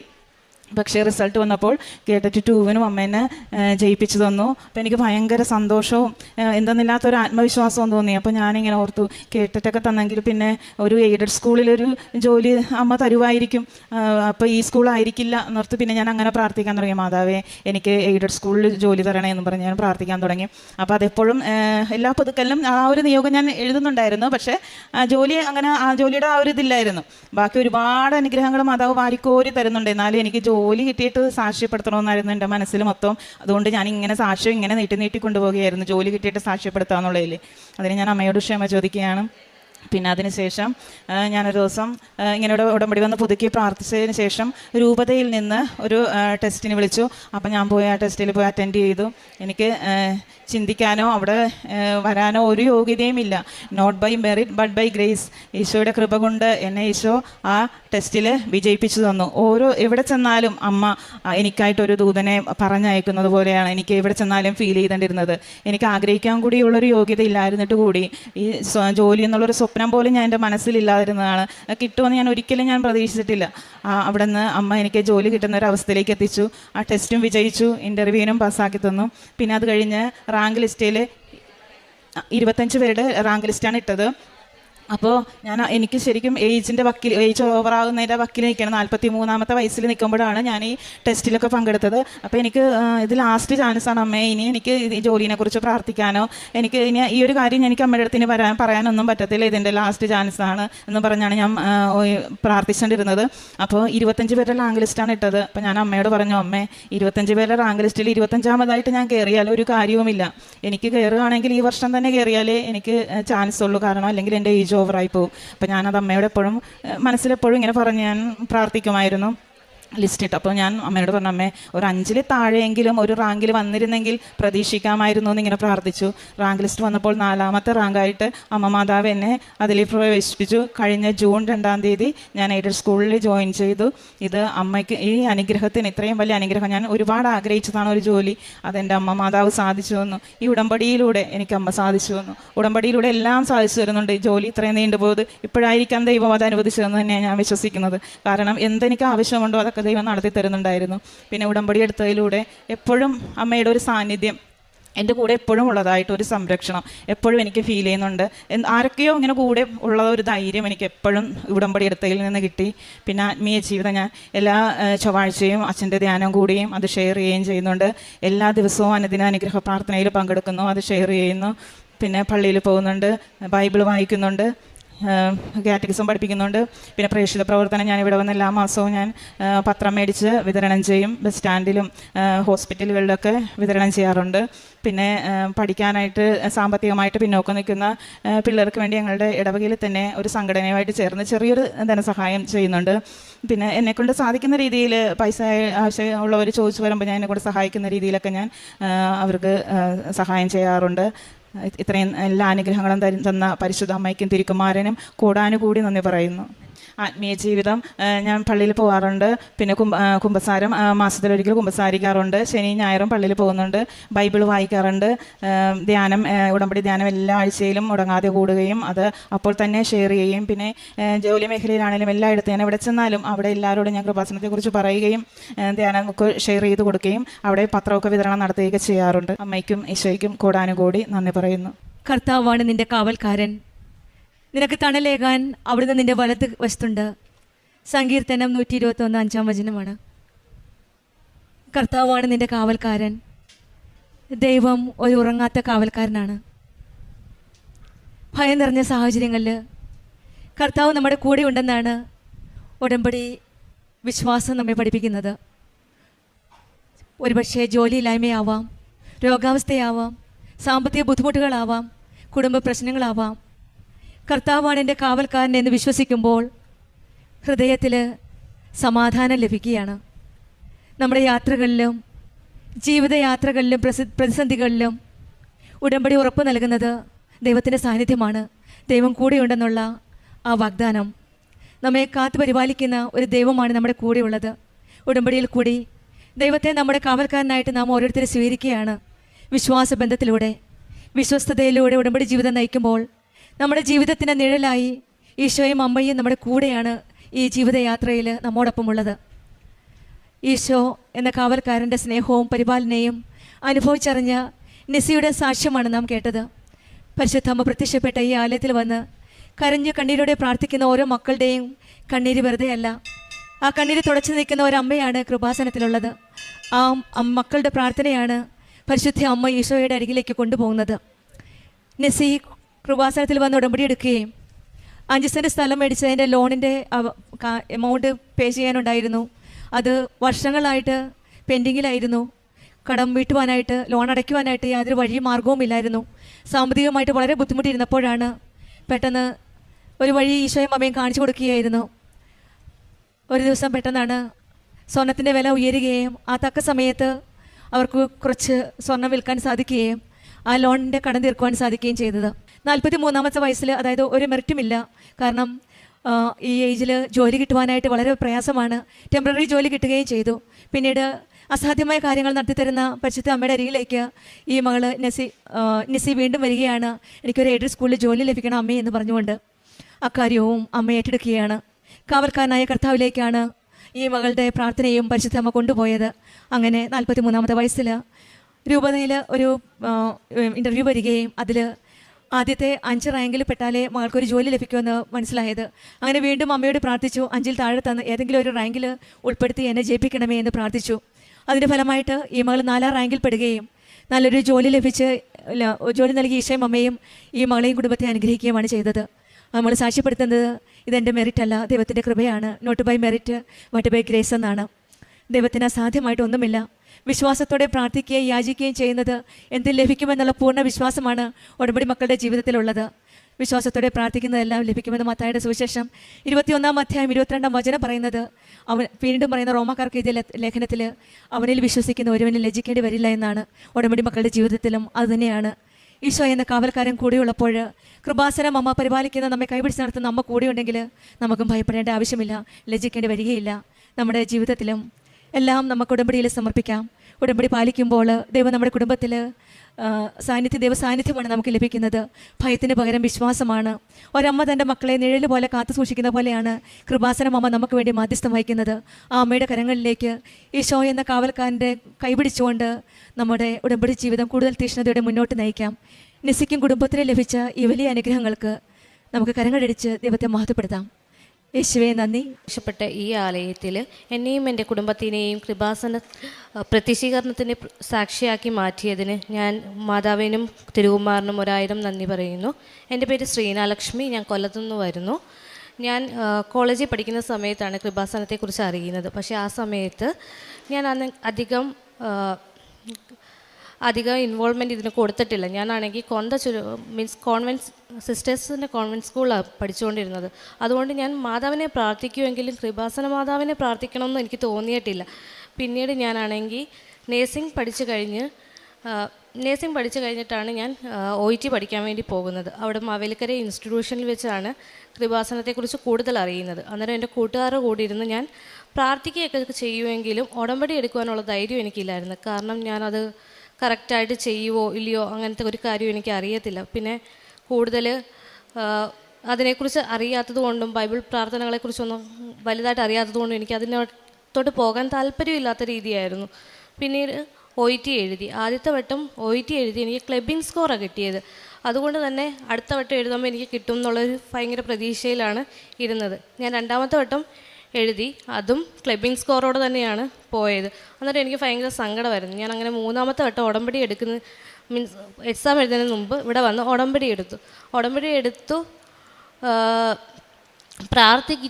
പ്രാർത്ഥിച്ചിട്ടാണെങ്കിൽ ഞാൻ പോയി കാശുരൂപം കൊണ്ട് എഴുതി. ആ സമയത്താണെങ്കിൽ എനിക്ക് ഒരുപാട് മീൻസ് ആദ്യത്തെ റീഡിങ്ങിൻ്റെ പാർട്ട് ഒരു 10 മിനിറ്റ് കൊണ്ട് തന്നെ എനിക്ക് ചെയ്ത് തീർക്കാൻ പറ്റി. 15 മിനിറ്റ് കൊണ്ട് ചേർക്കുന്നത് അതെൻ്റെ ഭയങ്കര കോൺഫിഡൻസ് കൂട്ടി. അതുകൊണ്ട് ഞാൻ Bയും Cയും ഒട്ടും ഇതില്ലാതെ നിന്നു. അങ്ങനെ എനിക്കാണെങ്കിൽ ഭയങ്കര മാർക്ക് കുറവ് മീൻസ് എനിക്ക് ചെയ്ത് തീർക്കാൻ പറ്റില്ല. എനിക്ക് സ്വന്തമായിട്ടൊരു കോൺഫിഡൻസ് ഇല്ലായിരുന്നു. അങ്ങനെയാണെങ്കിൽ 8th മന്തിലാണ് എൻ്റെ പ്രഗ്നൻസിയുടെ 8th മന്തിലാണ് ഞാനത് OIT എക്സാം എഴുതുന്നത്. അന്നേരം എനിക്ക് ഭയങ്കര സങ്കടമായിരുന്നു. ഞാൻ അത്രയും കഷ്ടപ്പെട്ടിട്ടും എനിക്ക് പറ്റിയില്ലല്ലോ എന്ന്. അങ്ങനെ ഇരിക്കുമ്പോഴാണ് എൻ്റെ റിസൾട്ട് വന്നത്. എനിക്ക് നല്ല സ്കോറോടെ തന്നെ പാസ്സാകാൻ പറ്റി. പിന്നെ അതേപോലെ തന്നെ പക്ഷേ 8th മന്ത് ആയതുകൊണ്ട് അതിനെക്കുറിച്ച് നോക്കുന്നില്ലായിരുന്നു. പക്ഷേ ക്ലബിംഗ് സ്കോർ 2 കൂടെ കൂട്ടി എനിക്ക് പോകാൻ പറ്റുന്നൊരു രീതിയായിരുന്നു. അങ്ങനെ പിന്നീട് ഞാനാണെങ്കിൽ എക്സാം മീൻസ് ഹോസ്പിറ്റലിൽ സ്കാനിങ്ങിന് ഇതിരിക്കുമ്പോഴാണ് ന്യൂസിലാൻഡിന് എനിക്കിപ്പോൾ ഉള്ള സ്കോറിൽ പോകാൻ പറ്റും. പിന്നെ അതേപോലെ അവിടുത്തെ എക്സ്പീരിയൻസ് 2500 അവേഴ്സായിട്ട് കുറച്ചിട്ടുണ്ടായിരുന്നു. അതായത് 1.5 years എനിക്ക് ആ എക്സ്പീരിയൻസേ ഉള്ളായിരുന്നു. അതുകൊണ്ട് തന്നെ എനിക്ക് അതിന് അപ്ലൈ ചെയ്യാമെന്നുള്ള രീതിയായി. അങ്ങനെ നോർമൽ ഇതിൽ ഞാൻ അപ്ലൈ ചെയ്ത് എൻ്റെ എല്ലാ കാര്യങ്ങളും ഭയങ്കര സ്മൂത്തായിട്ട് തന്നെ പോയിക്കൊണ്ടിരുന്നത്. പക്ഷേ ജൂണൊക്കെ ആയപ്പോഴത്തേനും ഞാൻ എല്ലാ ഡോക്യുമെൻറ്റ്സും ഏജൻസിക്കാർ പറയുന്ന എല്ലാ ഡോക്യുമെൻറ്റ്സും അതേ ഇതിൽ ഞാൻ സബ്മിറ്റ് ചെയ്തു. എല്ലാം നല്ല സ്മൂത്ത്ലി പോയിക്കൊണ്ടിരിക്കുമ്പോഴാണ് എൻ്റെ വിസ മാത്രം അവർ ഇടുന്നില്ല ഏജൻസിക്കാർ. എന്തെങ്കിലും ചോദിക്കുമ്പോൾ അവർ പറയുന്നതെന്ന് പറഞ്ഞാൽ മീൻസ് നിന്നെക്കാട്ടി മുമ്പ് വന്നവരുടെ ഒത്തിരി ഇരിക്കുന്നുണ്ട്, അവർ ഇടട്ടെ, അവരൊരു ഓർഡർ വൈസിലാണ്, ധൃതി പിടിച്ചിട്ട് കാര്യമില്ല, അങ്ങനെയൊക്കെ പറഞ്ഞുകൊണ്ടിരിക്കുമായിരുന്നു. അങ്ങനെ ഞാനിവിടെ വന്നു. പിന്നീട് എൻ്റെ ഉടമ്പടി പുതുക്കി കഴിഞ്ഞപ്പോൾ ഞാൻ ഒരുപാട് സാക്ഷ്യങ്ങൾ കേൾക്കുമായിരുന്നു. സാക്ഷ്യങ്ങളിനകത്താണെങ്കിൽ ഇങ്ങനെ ഡേറ്റ് ഇട്ട് പ്രാർത്ഥിക്കുന്നതിനെക്കുറിച്ച് പറയും. അന്നേരം ഞാൻ സാക്ഷ്യങ്ങളിനകത്തും പിന്നെ അച്ഛൻ്റെ ധ്യാനത്തിനകത്താണെങ്കിൽ അച്ഛൻ പറയുന്നുണ്ടായിരുന്നു 28 ഒക്ടോബർ 28 ആണ് ഇവിടുത്തെ ജപമാല റാലിന്ന്. അങ്ങനെ ഞാൻ ഒക്ടോബർ 28 ജപമാല റാലി ആ ഒരു ദിവസം എന്തെങ്കിലും ഒരു പ്രത്യേകത കാണുമെന്ന് വിചാരിച്ചുകൊണ്ട് ഞാൻ അന്ന് വൈകിട്ട് വീട്ടിൽ പോയി സന്ധ്യാപ്രാർത്ഥന കഴിഞ്ഞപ്പോൾ ഞാൻ അതിനകത്ത് എൻ്റെ പാസ്പോർട്ടിൽ ഒരു പെൻസിൽ കൊണ്ട് എഴുതി വെച്ചു എനിക്ക് 28 ഒക്ടോബറിന് മുമ്പ് ന്യൂസിലാൻഡിൽ എത്തണം എന്ന്. അങ്ങനെ എഴുതി വെച്ചിട്ട് അന്ന് പ്രാർത്ഥിച്ചു കിടന്നു ഉറങ്ങി. രാവിലെ ആയപ്പോൾ എനിക്ക് മെയിൽ വന്നു, ഈ വർഷം ഇനി അങ്ങോട്ട് ഒരു പ്ലേസ്മെൻറ്റും ഇല്ല, അതുകൊണ്ട് ആർക്കും പോകാൻ പറ്റില്ല, നെക്സ്റ്റ് ഇയറിലെ പ്ലേസ്മെൻറ്റ് വരത്തുള്ളൂ. അന്നേരം എനിക്ക് ആദ്യമേ ഭയങ്കര സങ്കടമായി. ഞാൻ എന്ത് ചെയ്തിട്ടാണ് മാതാവേ അങ്ങനെ എന്നൊക്കെ ഞാൻ വിചാരിച്ചു. എങ്കിലും ഞാൻ എൻ്റെ പ്രാർത്ഥനയും അല്ലെങ്കിൽ ഉപവാസങ്ങളും മറ്റും ഞാൻ മുടക്കിയിട്ടില്ല. ഞാൻ എല്ലാ ദിവസവും എൻ്റെ കയ്യിൽ പാസ്പോർട്ട് വെച്ചുകൊണ്ട് ഞാൻ രാവിലെയും വൈകിട്ടും പ്രാർത്ഥിക്കുകയും പള്ളിയിൽ ആരാധന കൂടാൻ പോവുകയൊക്കെ ചെയ്യുമായിരുന്നു. അങ്ങനെ കുറച്ച് കഴിഞ്ഞ് എൻ്റെ സെപ്റ്റംബർ 30 എൻ്റെ വിസ അവർ ഇട്ടു. ആദ്യമേ വിസ ഇടുന്നതിൻ്റെ സമയത്ത് ഭയങ്കര തടസ്സങ്ങളായിരുന്നു. എൻ്റെ ആണെങ്കിൽ പേയ്മെൻ്റ് ഒന്നും ആവുന്നില്ലായിരുന്നു. ഡെബിറ്റ് കാർഡിന് എന്തോ പ്രോബ്ലം. ഓൾറെഡി ഇതെല്ലാം ക്ലിയർ ആക്കി വെച്ചേ, പക്ഷേ ആ സമയത്ത് എന്തോ കാരണം കൊണ്ട് ഇതൊന്നും നടക്കുന്നില്ല. പിന്നീടാണെങ്കിൽ ഞാനാണെങ്കിൽ മെഴുകുതിരി കത്തിച്ച് വെച്ച് പ്രത്യക്ഷീകരണ പ്രാർത്ഥന ചൊല്ലിയിട്ട് ഞാനാണെങ്കിൽ അയച്ചു നോക്കിയപ്പോഴത്തേന് അത് സ്മൂത്തായിട്ട് പോയി. അതേപോലെ തന്നെ അന്നേരം ആ ഒരു ടെൻഷനിൽ ഞാനാണെങ്കിൽ വചനപ്പെട്ടി എടുത്തപ്പോൾ നിനക്ക് എൻ്റെ കൃപ മതി, എൻ്റെ ബലഹീനതയിലാണ് എൻ്റെ ശക്തി പ്രകടമാകുന്നതെന്നുള്ള വചനം കിട്ടി. ആ വചനമാണ് ഇന്നും ഞാൻ മുറുക്കെ പിടിച്ചുകൊണ്ടിരിക്കുന്നത്. എൻ്റെ കഴിവുകൊണ്ട് എനിക്ക് ഒന്നും തന്നെ നേടാൻ കഴിഞ്ഞിട്ടില്ല. അത് കഴിഞ്ഞു സെപ്റ്റംബർ 30 വിസ ഇട്ടെങ്കിൽ ഒക്ടോബർ 7 എനിക്ക് വിസ ലഭിച്ചപ്പോഴും എനിക്കാണെങ്കിൽ അവർ മെസ്സേജ് അയച്ച് നീ എന്നോട് ചോദിച്ചുകൊണ്ടും എന്നാ പ്ലേസ്മെൻ്റ് എന്നും പറഞ്ഞ് ചോദിച്ച് മെസ്സേജ് അയക്കണ്ട, ഇപ്പം വിസ കിട്ടിയ ആർക്കും ഈ വർഷം തന്നെ കയറി പോകാൻ പറ്റത്തില്ല, നെക്സ്റ്റ് ഇയറേ കയറി പോകാൻ പറ്റൂ, അലോട്ട്മെൻ്റ് എല്ലാം ക്ലോസ് ചെയ്തിട്ടുണ്ട്, ഇനി ഒരു പ്ലേസ്മെൻറ്റ് ഇപ്പം ഇല്ല എന്ന്. അങ്ങനെ ആയപ്പം പക്ഷേ ഓക്കെ, ഞാനത് എൻ്റെ സമയമായിട്ടില്ല, അടുത്ത വർഷമായിരിക്കാം അങ്ങനെ വിചാരിച്ച് ഞാൻ ഓക്കെ ആയിട്ടിരിക്കുമായിരുന്നു. പക്ഷേ പിറ്റേന്ന് രാവിലെ എനിക്ക് മെസ്സേജ് വന്നിരിക്കുന്നു. എൻ്റെ അവിടെ ക്യാപ്പ് എന്ന് പറയുന്ന ഒരു കോഴ്സ്, അഡാപ്റ്റീവ് കോഴ്സ് ചെയ്താൽ മാത്രമേ നമ്മുടെ ഇവിടുത്തെ ഇന്ത്യൻ നേഴ്സിങ്ങിൻ്റെ അത് ന്യൂസിലാൻഡ് രജിസ്ട്രേഷനിലേക്ക് കൺവേർട്ട് ചെയ്യും. അതിൻ്റെ ആണ് ആ യൂണിവേഴ്സിറ്റി. ആ പർട്ടിക്കുലർ യൂണിവേഴ്സിറ്റിയിൽ നിന്ന് എനിക്ക് മെസ്സേജ് വന്നു, നിനക്കിപ്പം ഒക്ടോബർ 16 മുമ്പ് നീ ന്യൂസിലാൻഡിൽ എത്തണം, ഒക്ടോബർ 16 നിൻ്റെ ക്യാബ് കോഴ്സ് സ്റ്റാർട്ട് ചെയ്യുവാണെന്ന്. അങ്ങനെ ഏജൻസിക്കാർ എന്നെ ഒരുപാട് വട്ടം വിളിച്ചു. ഇത് പെട്ടെന്ന് വന്നതാണ്, എങ്ങനെയാണെന്ന് അറിയത്തില്ല, സോ പെട്ടെന്ന് ടിക്കറ്റ് എടുത്തോളാൻ. അങ്ങനെ ഞാൻ 14 ടിക്കറ്റ് എടുത്തു. ഞാനവിടെ 16 എത്തി. ഞങ്ങൾക്ക് ഇത്രയും ഷോർട്ട് നോട്ടീസിൽ തന്നതുകൊണ്ട് 17 എൻ്റെ കോഴ്സ് സ്റ്റാർട്ട് ചെയ്തത്. അതേപോലെ ഈ വഴിയാണ് ഞാൻ എയർപോർട്ടിലോട്ട് പോയപ്പോൾ ഞാൻ മാതാവിനോട് ഇവിടെ വന്നിട്ട് ഞാൻ പറഞ്ഞു, മാതാവേ ഞാൻ വിസിറ്റിംഗ് വിസയിലാണ് പോകുന്നത്, എനിക്ക് ആരെയും അവിടെ അറിയാവുന്നവരും ഇല്ല, എനിക്ക് എന്ത് ചെയ്യണമെന്നറിയത്തില്ല, നീ ഉള്ള സ്ഥലത്ത് തന്നെ എന്നെ എത്തിക്കണേന്ന് പറഞ്ഞു. അന്നേരം ആണെങ്കിൽ അവിടെ ചെന്നപ്പോൾ എനിക്ക് വേറെ ആരെയും അറിയത്തില്ല. ഏജൻസിക്കാരെ ആകെപ്പാട് ഫോണിൽ കൂടെ കോൺടാക്ട് ചെയ്ത ഏജൻസിക്കാരെ മാത്രമേ എനിക്കറിയാവുള്ളൂ. യൂട്യൂബ് വഴിയാണ് ഏജൻസിയെ ഞാൻ കോൺടാക്ട് ചെയ്യുന്നത്, അതുകൊണ്ട് അത് മാത്രമേ എനിക്കറിയാവുള്ളൂ. അവിടെ ചെന്നപ്പോൾ അവിടുന്ന് പരിചയപ്പെട്ട ഒരു ചേച്ചിയാണെങ്കിൽ എന്നെ വേറെ സ്ഥലത്തേക്ക് കൊണ്ടുപോയി. കാരണം എനിക്ക് അറിയാവുന്ന ആരും ഇല്ലാത്തതുകൊണ്ട് ആ ഒരു ടൈം ഫ്രെയിം അവിടെ ഞാനാണെങ്കിൽ ഒരു മന്തിലേക്കായിരുന്നു ആ കോഴ്സ് ചെയ്തത്. ആ ടൈം കഴിയുമ്പോൾ അവിടുന്ന് മാറിക്കൊടുക്കണം. അങ്ങനെ ഞാൻ വേറൊരു സ്ഥലത്തോട്ട് പോയി. ആ സ്ഥലത്ത് മാതാവിൻ്റെ പേരിലാണ് ആ സ്ഥലം അറിയപ്പെടുന്നത്. ക്യാപിറ്റിന്ന് വില്ലിംഗ്ടണിലെ അവിടെ മാതാവ് പ്രത്യക്ഷപ്പെട്ട സ്ഥലമാണ്. അവിടെ വലിയൊരു മാതാവിൻ്റെ ഇതുണ്ട്. മാതാവാണ് അവിടെ കൂടുതൽ നിൽക്കുന്നത്. മാതാവിൻ്റെ പള്ളിയുണ്ട്.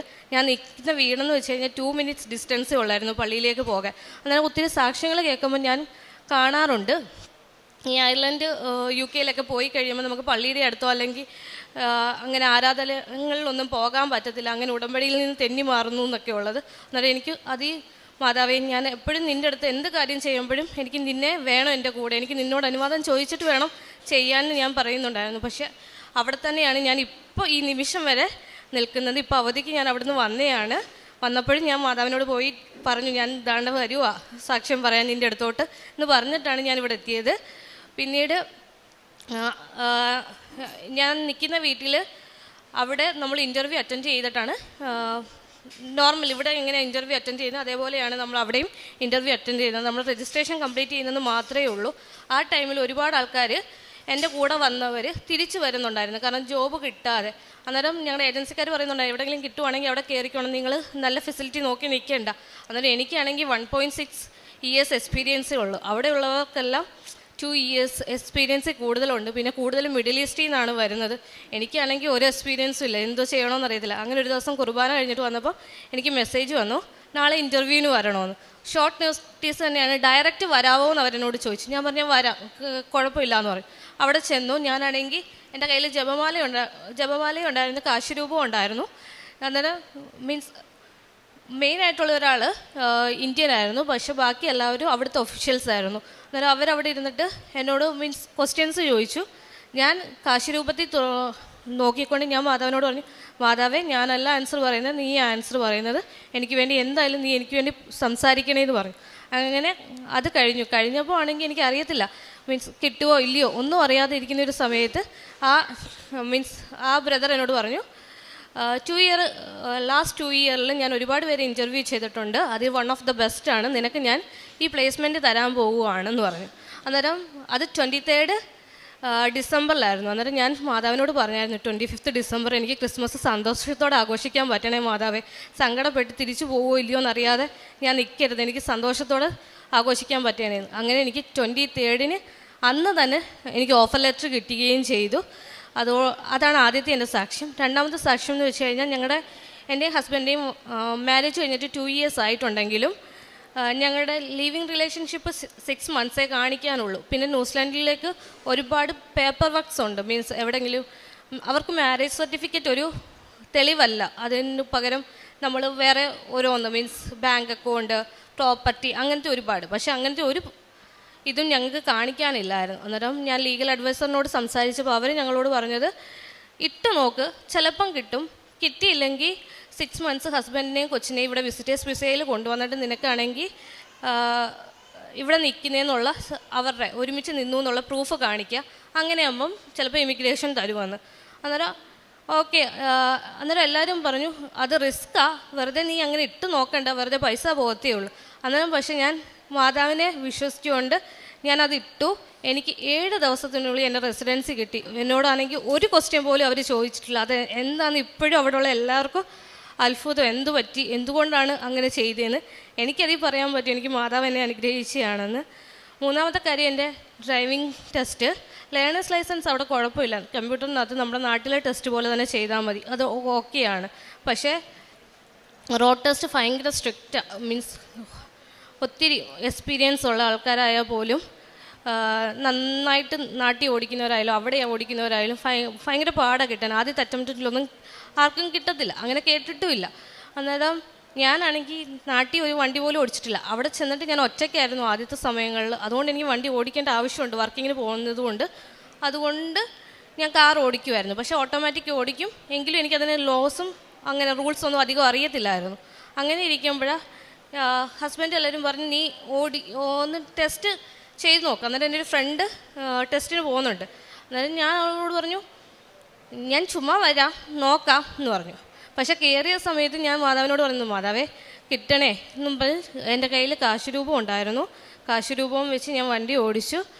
ആ സ്റ്റോപ്പിലെത്തിയപ്പം മീൻസ് അറ്റ് ദ എൻഡ് എത്തിയപ്പം അന്നേരം അവർ പറയുന്നത് പാസ്സാണോ ഫെയിലാണോ എന്ന്. അന്നേരം എൻ്റെ കയ്യിൽ കൺഗ്രാജുലേഷൻ എന്നും പറഞ്ഞൊരു സർട്ടിഫിക്കറ്റ് തന്നിട്ട് പാസ്സാണെന്ന് പറഞ്ഞു. അതെനിക്ക് ഒട്ടും വിശ്വസിക്കാൻ പറ്റുന്നില്ല, ആർക്കും അവിടെ ഉള്ളവർക്ക് വിശ്വസിക്കാൻ പറ്റുന്നില്ല. എങ്ങനെ കിട്ടി, അത് ഫസ്റ്റ് അറ്റംപ്റ്റ് ആണെന്ന് പറഞ്ഞാൽ പോലും ആരും ഇപ്പോഴും വിശ്വസിക്കത്തില്ല. കാരണം അവർ വിചാരിക്കുന്നത് ഞാൻ പറയാതെ പോയി നേരത്തെ എഴുതിയിട്ടുണ്ടെന്ന്. പക്ഷേ അതെൻ്റെ ഫസ്റ്റ് അറ്റംപ്റ്റ് ആയിരുന്നു. അങ്ങനെ അതും കിട്ടി. ഇന്ന് ഈ നിമിഷം വരെ മാതാവിനെ പൊന്നുപോലെ കാത്തുകൊണ്ടിരിക്കുന്നത്, ഞാൻ ആ ഉടമ്പടി നിൽക്കുന്നത് കൊണ്ട് തന്നെ മാതാവ് എനിക്ക് വേണ്ടത് എന്തെന്ന് നോക്കി മാതാവ് ഒരു അമ്മയെ പോലെ എന്നെ സംരക്ഷിച്ചുകൊണ്ടിരിക്കുകയാണ്. എൻ്റെ അമ്മ തന്നെയാണ് മാതാവ്.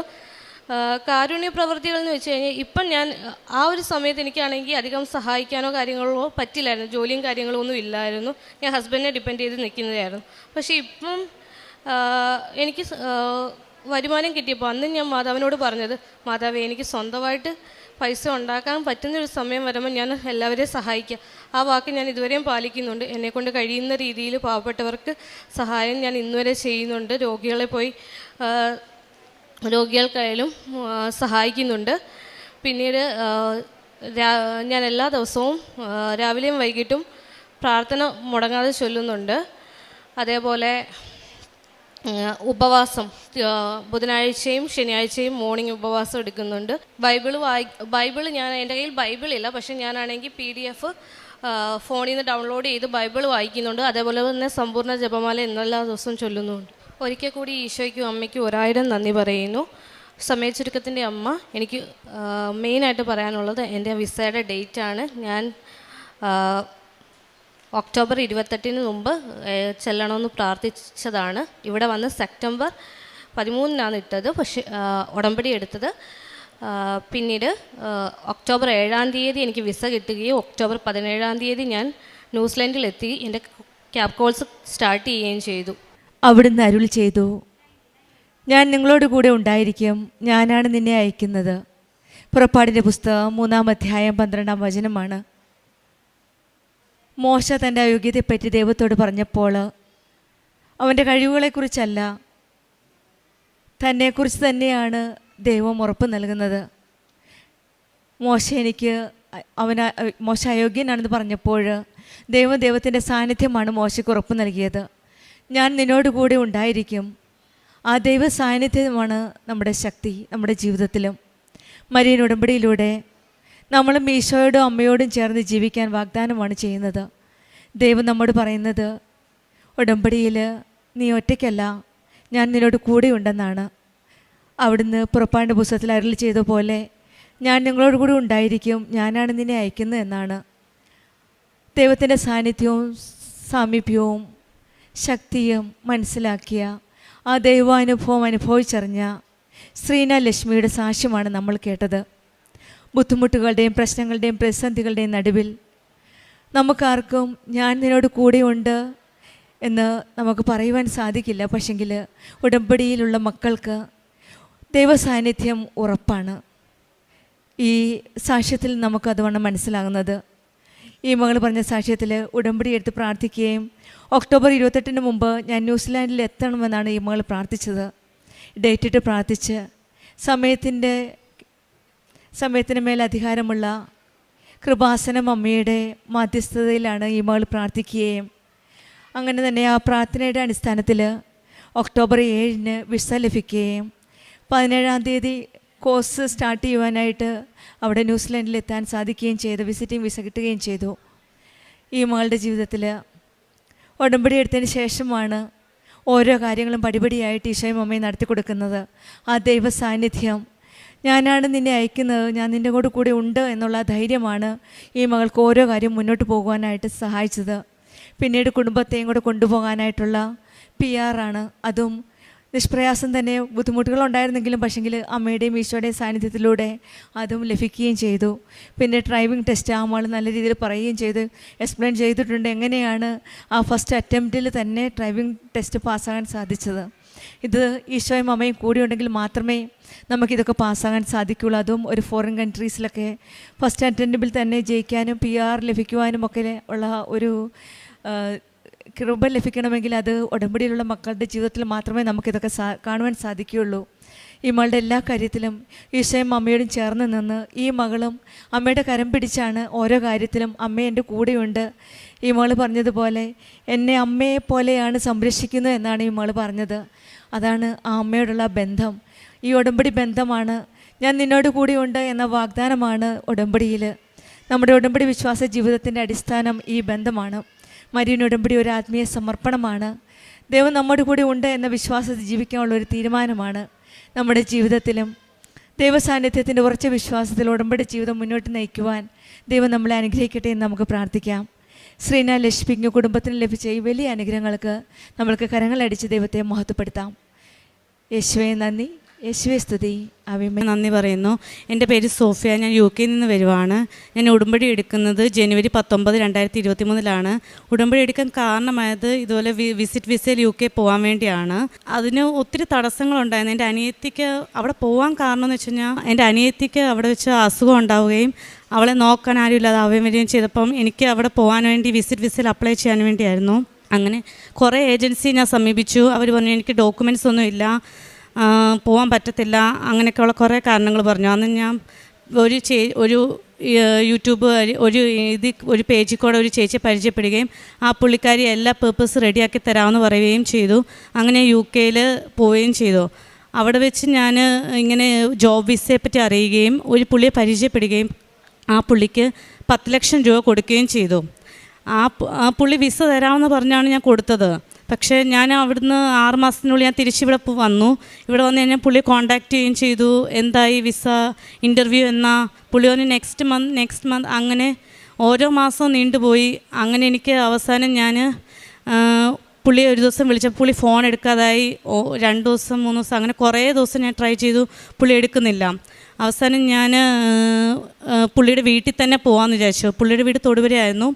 അങ്ങനെ എനിക്ക് പുള്ളിയുടെ അഡ്രസ്സോ കാര്യങ്ങളോ ഒന്നുമില്ല, ജസ്റ്റ് ഒരു ഫോൺ നമ്പർ പേരും മാത്രം അറിയാം. അത് വേറൊരു പരിചയക്കാരൻ വഴി പരിചയപ്പെട്ടതാണ്.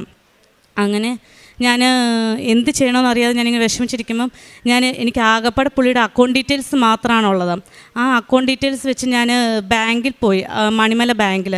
അവിടെ പോയപ്പം അങ്ങനെ ആർക്കും ഡീറ്റെയിൽസ് അങ്ങനെ കൊടുക്കുന്നതല്ല. പക്ഷേ എന്തുകൊണ്ടോ മാതാവിൻ്റെ ഈശോയുടെ ഒരു അനുഗ്രഹത്താൽ എനിക്ക് ആ മാനേജർ എനിക്ക് എല്ലാ ഡീറ്റെയിൽസ്, ആ പുള്ളിയുടെ വീട്ടുപേര് സഹിതം എനിക്ക് ആ ഡീറ്റെയിൽസ് തന്ന് എനിക്ക് അന്ന് 3 മക്കളാണ്. ആ കുഞ്ഞുങ്ങളെയും കൊണ്ട് ഞാൻ ആ ദിവസം തന്നെ ഞാൻ അവരുടെ വീട്ടിൽ പോവുകയും അവിടെ ചെന്നപ്പോൾ അതിനെക്കാട്ടിൽ വലിയൊരു അവസ്ഥയാണ്. ഒരു പാവം ഒരു അപ്പനും അമ്മയും മാത്രം. അവരടുത്ത് അത് മോൻ പല തട്ടിപ്പുകൾ നടത്തുന്ന ഒരു വ്യക്തിയായിരുന്നു. പക്ഷെ നമുക്കതൊന്നും അറിയത്തില്ലായിരുന്നു. ഈ മോൻ പുള്ളി കുറേ തട്ടിപ്പ് നടത്തി. അങ്ങനെ കുറേ ആൾക്കാരുടെ കയ്യിൽ നിന്ന് വിസയിൽ കാശ് മേടിച്ച് പുള്ളി അവിടെ UK സെറ്റിലായതെന്ന് ഞാൻ അവിടെ ചെല്ലുന്ന നിമിഷമാണ് അറിയുന്നത്. അങ്ങനെ എനിക്ക് ആകെപ്പാടെ കരച്ചിലായി. അത് എൻ്റെ അപ്പന്മാർ തന്ന കാശാണ്. അവരങ്ങനെ ഞാൻ ഒട്ടും പ്രതീക്ഷിക്കാതെ അവരെൻ്റെ അടുത്ത് പറഞ്ഞു, നിനക്ക് ജോലിക്ക് പോകാൻ വേണ്ടിയല്ലേ എന്ന് പറഞ്ഞ് തന്ന കാശാണ്. ആ കാശാണ് പോയത്. അങ്ങനെ ഞാൻ വിഷമിച്ച് ഇവിടെ വന്നു. ഞാൻ വീണ്ടും ഉടമ്പടി എടുത്തു. എനിക്ക് അച്ഛനെ കാണാനോന്ന് ഞാൻ പറഞ്ഞു. അങ്ങനെ എനിക്ക് അച്ഛനെ കാണാൻ കിട്ടി. എൻ്റെ കയ്യിൽ കുറേ ഡോക്യുമെൻറ്റ്സ് ഉണ്ടായിരുന്നു. ഈ വിസയുടെ തന്നെ ആ പുള്ളി അയച്ചെന്ന് പറ്റിച്ച കുറേ പേപ്പേഴ്സ്, പിന്നെ ബാങ്ക് സ്റ്റേറ്റ്മെൻറ്റ്സ്. അതായത് ഞാൻ ആ പുള്ളിക്ക് ഓരോ പ്രാവശ്യം പുള്ളി പറയുമ്പോൾ ഇട്ട് കൊടുത്ത കാശിൻ്റെ സ്റ്റേറ്റ്മെൻറ്റ്സ് ഉണ്ടായിരുന്നു. ആ സ്റ്റേറ്റ്മെൻറ്റ്സ് കൊണ്ട് ഞാനിവിടെ വന്നു, അച്ഛനെ കാണാൻ നിന്നു.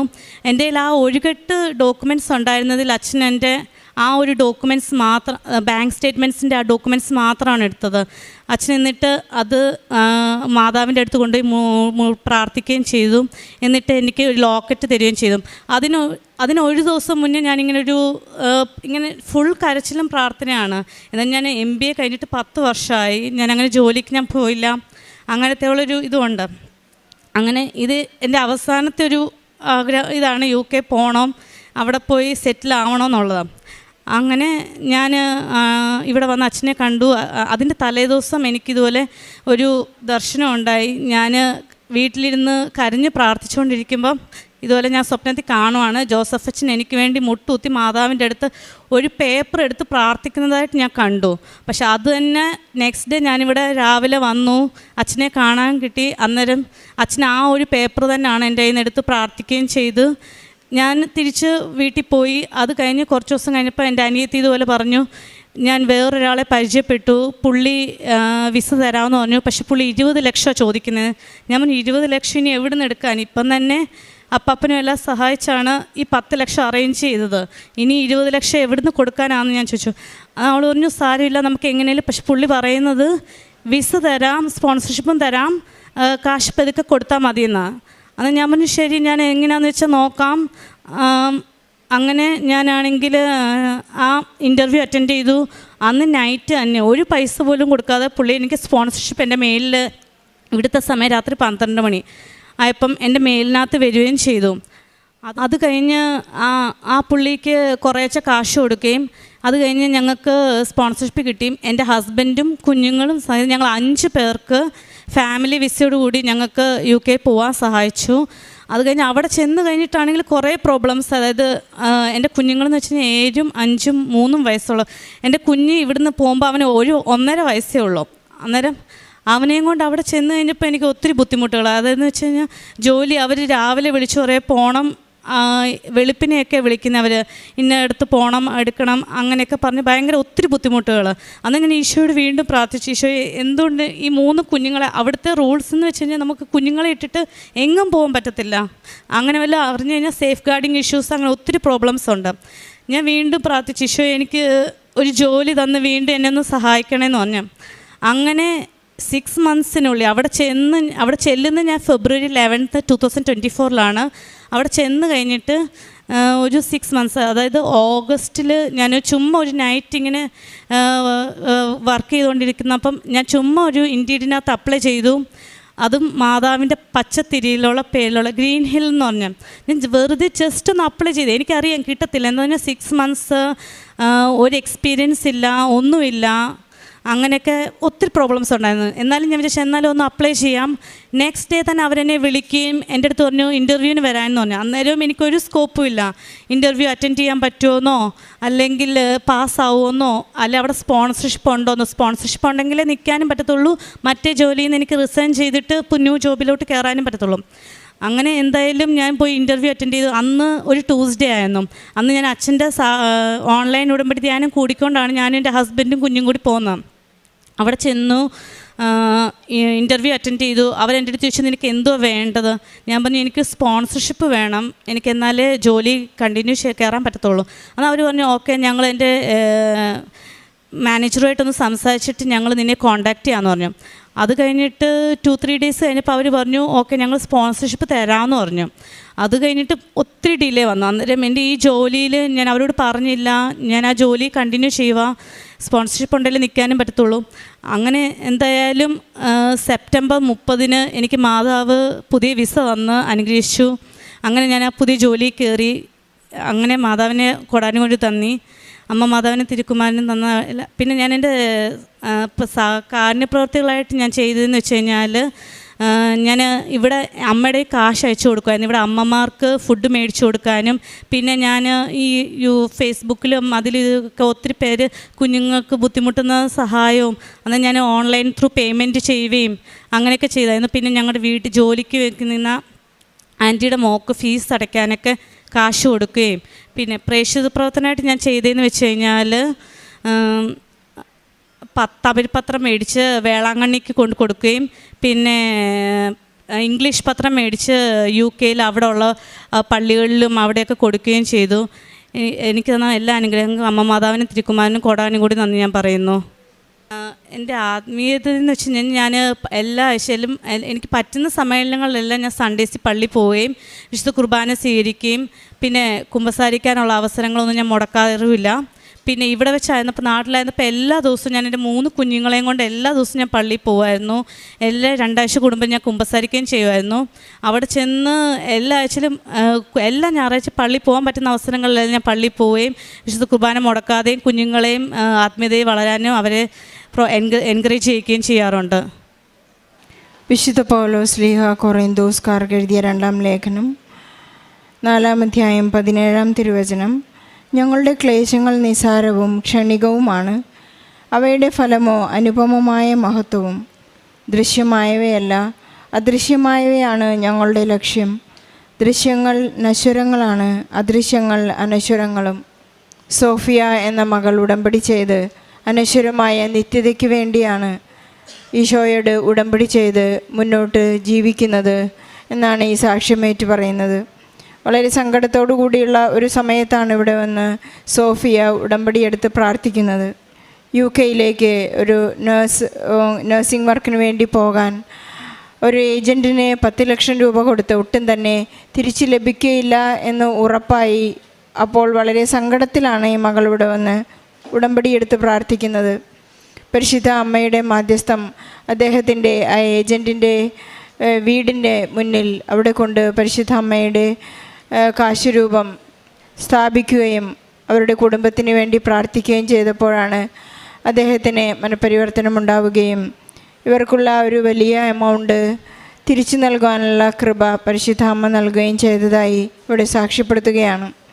അതുപോലെ തന്നെ അദ്ദേഹത്തെ കാണുന്നതിന്, അദ്ദേഹത്തിൻ്റെ വീട്ടിൽ പോകുന്നതിന് മുൻപ് ബഹുമാനപ്പെട്ട ജോസഫ് അച്ഛനെ വന്ന് കണ്ട് കൈവെപ്പ് ശുശ്രൂഷ സ്വീകരിച്ച് അച്ഛൻ അപ്പോൾ ചെയ്തത് ഇവർക്ക് സ്വപ്നത്തിൽ പരിശുദ്ധ അമ്മയുടെ ആ സ്വപ്നമുണ്ടായതുപോലെ തന്നെ ജോസഫ് അച്ഛൻ ആ സ്വപ്നത്തിൽ ചെയ്തതുപോലെ തന്നെ ഏറ്റവും പ്രധാനപ്പെട്ട പേപ്പർ മാത്രമാണ് ഈശോയ്ക്കും പരിശുദ്ധ അമ്മയ്ക്കും അച്ഛൻ സമർപ്പിച്ച് പ്രാർത്ഥിച്ച് ആ കാര്യങ്ങൾക്ക് സമയച്ചുരുക്കത്തിൻ്റെ അമ്മ വളരെ പെട്ടെന്ന് ഈശോ അവർക്ക് കൃപ നൽകി ആ പൈസ അവർക്ക് തിരിച്ചു കിട്ടാനുള്ള വലിയ സാധ്യതകളുണ്ടായതെന്ന് ഏറ്റുപറയുന്നു. അതുപോലെ തന്നെ 6 മാസത്തിനുള്ളിൽ അവർക്ക് ഗ്രീൻ ഹിൽ എന്ന നഴ്സിംഗ് ഹോമിൽ അവിടെ ജോലി കിട്ടുവാനും ഒട്ടും തന്നെ തടസ്സങ്ങളില്ലാതെ അവരുടെ കൃത്യമായ ഉടമ്പടി പാലിച്ചു പോകുന്നതുകൊണ്ട് ഈശോ അവർക്ക് നൽകിയ കൃപകളും അനുഗ്രഹങ്ങളും വളരെ വലുതാണ്. നമ്മുടെ ഉടമ്പടി കറക്റ്റാണെങ്കിൽ എപ്പോഴും ഈശോ നമ്മെ സ്നേഹിക്കുന്നതും നമ്മെ ഇഷ്ടപ്പെടുന്നതും നമ്മുടെ ഉടമ്പടി വളരെ പെട്ടെന്ന് വർക്ക് ചെയ്യുന്നതുമായിട്ട് നമുക്ക് കാണാനായിട്ട് സാധിക്കും. ഉടമ്പടി അങ്ങനെയാണ്, അത് വളരെ പെട്ടെന്ന് കത്തിപ്പിടിക്കുന്ന ഒരു പ്രാർത്ഥനയാണ്. എവിടെയെല്ലാം അസാധ്യതകളുണ്ടോ അവിടെയെല്ലാം കൃപ നിറഞ്ഞുകൊണ്ട് നമുക്ക് സാധ്യതകൾ നൽകുന്ന ഒരു പ്രാർത്ഥനയാണ്. ഇത് നമ്മൾ ലക്ഷ്യം വയ്ക്കുന്നത് നമ്മുടെ ഭൗതിക ആവശ്യങ്ങൾ മാത്രമല്ല, ഈശോയെ നിത്യമായി നിത്യതയിലേക്ക് നമുക്ക് പ്രവേശിക്കുവാനുള്ള ഒരു കൈവെപ്പും ഒരച്ചാരവും കൂടിയാണ്. ഭൗതികതയിൽ മാത്രം നാം തങ്ങി നിൽക്കുമ്പോൾ അത് അനുഗ്രഹത്തിൽ മാത്രം തങ്ങി നിൽക്കുന്നതാണ്. നമുക്ക് കൃപയും അഭിഷേകവും ആത്മീയ അധികാരവുമാണ് ഈശോയിൽ നിന്ന് നേടിയെടുക്കേണ്ടത്. അതിനുവേണ്ടിയാണ് പരിശുദ്ധ അമ്മ നമുക്ക് വേണ്ടി മാധ്യസ്ഥം വഹിക്കുന്നത്. നമുക്ക് ഉടമ്പടിയിൽ ഉറച്ചു നിൽക്കാം, അവിടുത്തെ സ്നേഹത്തിൽ നിലനിൽക്കാം. പരിശുദ്ധ അമ്മയുടെ മാധ്യസ്ഥം എപ്പോഴും നമുക്കുണ്ടാകട്ടെ. പരിശുദ്ധ അമ്മയിൽ നിന്ന് മാധ്യസ്ഥം ലഭിക്കുന്നതനുസരിച്ച് നമുക്ക് കൃപയിൽ മുന്നേറുവാൻ, അഭിഷേകത്തിൽ വളരാനായിട്ട് നമുക്ക് പ്രാർത്ഥിക്കുകയും ചെയ്യാം. സോഫിയയ്ക്കും കുടുംബത്തിനും ലഭിച്ച എല്ലാ അനുഗ്രഹങ്ങൾക്കും, നമ്മുടെ എല്ലാ നിയോഗങ്ങളെയും ഈ